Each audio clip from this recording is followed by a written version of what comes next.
சம வேலைக்கு சம ஊதியம் என்ற கோரிக்கையை வலியுறுத்தி சென்னை டிபிஐ வளாகம் நோக்கி சென்ற இடைநிலை ஆசிரியர்கள் கைது செய்யப்பட்டு வருகின்றனர். இது குறித்தான கூடுதல் தகவல்களை தருவதற்காக செய்தியாளர் லிபிகா இணைப்பில் இருக்கிறார். வணக்கம் லிபிகா, தற்போது ஆசிரியர்கள் கைது செய்யப்பட்டு வருகின்றனர். அவர்கள் முன்வைக்கக்கூடிய கோரிக்கைகள் என்னவாக இருக்கின்றன? அது குறித்தான கூடுதல் தகவல்களை பதிவு செய்யுங்கள்.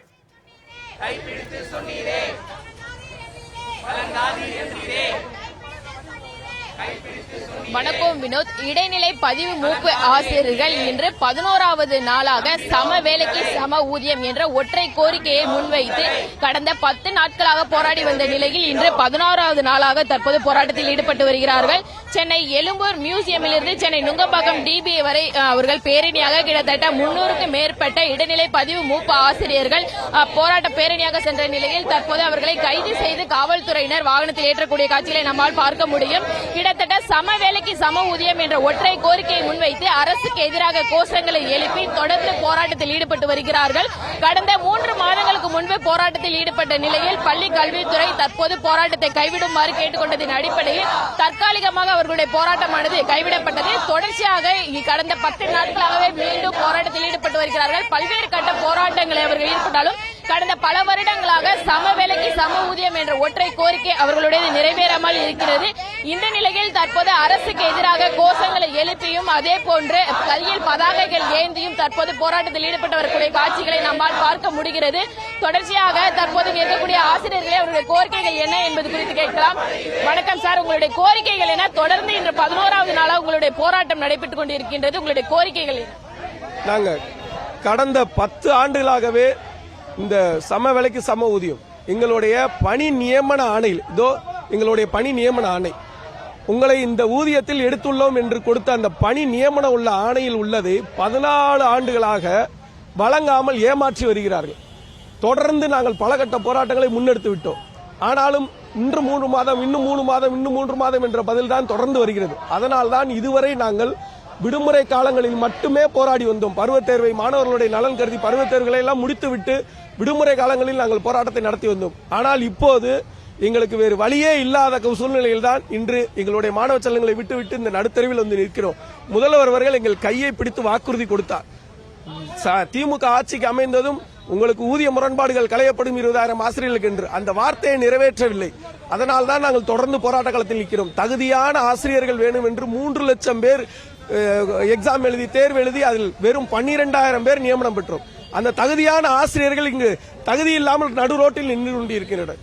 அரசு உடனடியாக இதை செவிமடுத்து எங்களுக்கு வழங்க வேண்டிய நியாயமான ஊதியத்தை தான் நாங்கள் கேட்கிறோம். தயவு செய்து ஊதிய உயர்வு கேட்கவே இல்லை. ஆசிரியர்களுக்கு எவ்வளவு கொடுத்தாலும் பத்தாதுன்னு தவறான விஷயங்களை கட்சிக்காரர்கள் மூலமாக பரப்புகிறார்கள். இது தேவையில்லாத ஒரு விஷயம் தான். எங்களுடைய பணி நியமன ஆணையில் உள்ள ஊதியத்தை கொடுக்க முடியவில்லை என்றால் எப்படி அரசு எங்களை எடுக்கிறது? இது எப்படி நியாயம்? ஒரு கூப்பிட்ட சம்பளத்தை கொடுக்காததுக்காக நாங்கள் போராட்டம் பண்ணிக்கிட்டு இருக்கோம். பொதுமக்களும் பாமர மக்களும் அரசியல் கட்சிகளும் எங்களுக்காக தயவு செய்து குரல் கொடுங்கள். 500 ரூபாய் சம்பளம் கூப்பிடுறேன், 500 ரூபாய் கொடுக்குறேன்னு சொல்லி கூப்பிட்டு 200 ரூபாய் கொடுத்தா யார் ஒத்துக்குவா, யார் ஏத்துக்குவா? 14 வருஷமா நாங்கள் ஏமாந்து நாங்கள் எங்களுடைய இந்த போராட்டத்தை நடத்தி வருகிறோம். இதற்கு மேலும் எங்களால் பொறுத்திருக்க முடியாது. ஏதேனும் ஒரு காரணத்தை சொல்லி எங்களை ஏமாற்றுவதை நாங்கள் ஏற்றுக்கொள்ளவே முடியாது. எங்களுடைய ஊதிய முரண்பாடு களையும் வரை நாங்கள் போராட்டத்தை தொடருவோம். இன்றைக்கு உங்களுடைய ஊதிய பிடித்தம் இருக்கும் என்று அறிவிப்பு வந்துள்ளது. ஊதிய பிடித்தத்தை ஏற்கனவே ஒவ்வொரு மாதமும் நாங்கள் 10 நாட்கள் இழந்துதான் ஊதியத்தை பெற்றுக் கொண்டிருக்கிறோம். அதை பற்றி எங்களுக்கு கவலை இல்லை. எத்தனை நாட்கள் ஊதியத்தை பிடித்தாலும் சரி, எங்களை பணியிடை நீக்கம் செய்தாலும் சரி, நாங்கள் தொடர்ந்து போராட்டத்தில் இருப்போம். எங்களுடைய நியாயமான கோரிக்கையை தமிழக முதல்வர் இருந்தே கரம் பிடித்து சொன்ன அந்த வாக்குறுதியை நிறைவேற்றும் முறை நாங்கள் போராட்டத்தை தொடருவோம். சொன்னதை தான் செய்வோம், செய்வதைத்தான் சொல்வோம் என்கிறார்கள். ஆனால் சொன்னதை கேட்டால் எங்களை தண்டிப்போம் என்றால் சந்தோஷமாக தண்டித்துக் கொள்ளட்டும், அதற்கு நாங்கள் தயாராக இருக்கிறோம். ஆசிரியர்கள் உருவாக்கிய அரசு ஆசிரியர்களை வஞ்சிப்பது மிகுந்த வேதனையை தருகிறது என்பதை பதிவு செய்கிறோம். சம வேலைக்கு சம ஊதியம் என்ற ஒரு ஒற்றை கோரிக்கை தான் கூட இருக்குது. மே 31ஆம் தேதி சேர்ந்து உங்களுக்கு ஒரு சம்பளம், உங்களுக்கு ஒரு சம்பளம்ங்கிறாங்க. இவங்களுடைய அந்த வேறுபாடு இப்ப கடந்த 10 ஆண்டுகளாக எத்தனை அளவுக்கு வேறுபாடுகள் எவ்வளவு இருக்கிறது? 2009 3170 ரூபாய் அடிப்படை ஊதியத்தில் வித்தியாசம் ஏற்பட்டு இன்றைக்கு 23,000 ரூபாய் ஒரு மாதத்தில் நாங்கள் குறைவாக வாங்கி கொண்டிருக்கிறோம். அது முன்னர் பின்னர் என்ற அந்த கணக்கே கிடையாது. 6 ஊதிய குழு இதற்கு முன்னர் நியமிக்கப்பட்டுள்ளது. அந்த எந்த ஒரு ஊதிய குழுவிலும் ஒரே பதவிக்கு ஒரு சம்பளம் தான் கொடுப்பாங்க. உதாரணத்துக்கு இன்றைக்கு ஒரு கொத்தனார் வேலைக்கு சேர்றாரு, இன்னைக்கு கொத்தனார் ஒருத்தர் வர்றாருன்னா இன்னைக்கு அவருக்கு 1000 ரூபாய் கொடுத்தா நாளைக்கு இன்னொருத்தர் கூடுதலாக தேவைப்பட்ட அவரை நியமிச்சாலும் அவருக்கு 1000 ரூபாய் தான் கொடுக்கணும்.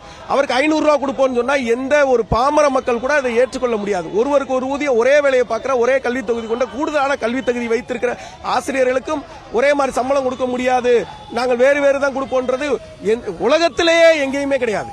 நீங்கள் மேலை நாடுகளோடு தமிழ்நாடு போட்டியிடுகிறது, நாங்கள் மேலை நாடுகளோடு தமிழ்நாடு போட்டியிடக்கூடிய சூழ்நிலை உள்ளது என்று ஒரு மார்த்தட்டிக் கொள்கிறோம். ஆனால் தமிழகத்தில் ஒரு இடைநிலை ஆசிரியருக்கு இது போன்ற ஒரு மிக மோசமான நிலை நிலவுகிறது. உலகத்திலேயே அமெரிக்கா, பின்லாந்து என்ற மேலை நாடுகளை அனைத்திலுமே துவக்கப்பள்ளி ஆசிரியர்கள் தான் உச்ச நீதிமன்ற நீதிபதிக்கு இணையானவர்கள். ஆனால் இங்கு நடுத்தருவில் நாங்கள் போராட வேண்டிய சூழ்நிலையில் தமிழ்நாட்டில் நாங்கள் உள்ளோம். தயவு செய்து முதல்வர் அவர்கள் உடனடியாக இதில் தலையிட்டு இந்த பிரச்சனையை முடித்துக் கொடுக்குமாய் கேட்டுக்கிறோம். தொடர்ந்து உங்களுடைய போராட்டங்கள் 11வது நாளா இருக்குது. துறை சார்ந்த அமைச்சரோ அதிகாரிகளோ பேச்சுவார்த்தைக்கு அழைத்தாங்களா? உங்களோட அடுத்த கட்ட நடவடிக்கைகள் என்னவா இருக்கும்? இதுவரை ஒரு முறை கூட எங்களை பேச்சுவார்த்தைக்கு அழைக்கவில்லை. பேச்சுவார்த்தைக்கு அழைத்து நியாயமாக ஒரு தீர்வை சொல்லும் வரை எங்களுடைய இந்த போராட்டத்தை நாங்கள் தொடருவோம். இன்னும் அடுத்தடுத்த கட்டங்களுக்கு தீவிரமான போராட்டங்களை தான் முன்னெடுப்போம். எங்களை சஸ்பெண்ட் செய்வோம், கைது செய்வோம், சிறையில் அடைப்போம், எதற்கும் நாங்கள் அஞ்சவில்லை. நாங்கள் உருவாக்கிய அரசு எங்களை கைது செய்து சிறையில் அடைத்தாலும் சந்தோஷமாக ஏற்றுக்கொள்கிறோம். வினோத், தொடர்ந்து சம வேலைக்கு சம ஊதியம் என்ற ஒற்றை கோரிக்கையை முன்வைத்து தொடர்ந்து இன்று 11வது நாளாக இடைநிலை பதிவு மூப்பு ஆசிரியர்கள் தொடர்ந்து போராட்டத்தில் ஈடுபட்டு வருகிறார்கள். இவர்களுடைய ஒற்றை கோரிக்கை நிறைவேறும் வரை தங்களுடைய போராட்டம் தொடரும் எனவும் தெரிவித்து வருகிறார்கள். அதே வேளையில் பள்ளி கல்வித்துறை சார்பில் இன்றைய தினம் வேலைக்கு செல்லாதவர்களுக்கு பிடித்தம் செய்யப்படும், அவர்களுடைய சம்பளம் பிடித்தம் செய்யப்படும் எனவும் தெரிவித்திருக்கிறார்கள். இருப்பினும் அவர்களுடைய இந்த போராட்டம் என்பது தொடர்ந்து நடைபெற்று வருகிற நிலையிலும் இதுவரை துறை சார்ந்த அமைச்சர்களோ அதிகாரிகளோ பேச்சுவார்த்தைக்கு அழைக்கவில்லை என்பதை இவர்களோட ஒரு குற்றச்சாட்டாக வைக்கப்படுகிறது. திமுக அரசு ஆட்சிக்கு வருவதற்கு முன்பு ஒரு வாக்குறுதி, தேர்தல் வந்த பிறகு ஒரு வாக்குறுதி என்ற ஒரு நிலைப்பாடை வைத்திருக்கிறார்கள். எனவே உடனடியாக இவர்களுடைய கோரிக்கையை முன்வைத்து அவர்களுடைய கோரிக்கையை சரி செய்ய வேண்டும் என்பதே ஆசிரியர்களுடைய போராட்டமாக இருந்து வருகிறது. வினோத், சம வேலைக்கு சம ஊதியம் கேட்டு இடைநிலை பதிவு மூப்பு ஆசிரியர்கள் 11வது நாளாக போராட்டத்தில் ஈடுபட்டு வருகின்றனர். அவர்களின் போராட்டம் குறித்தான கூடுதல் தகவல்களை வழங்கியமைக்கு நன்றி லிபிகா.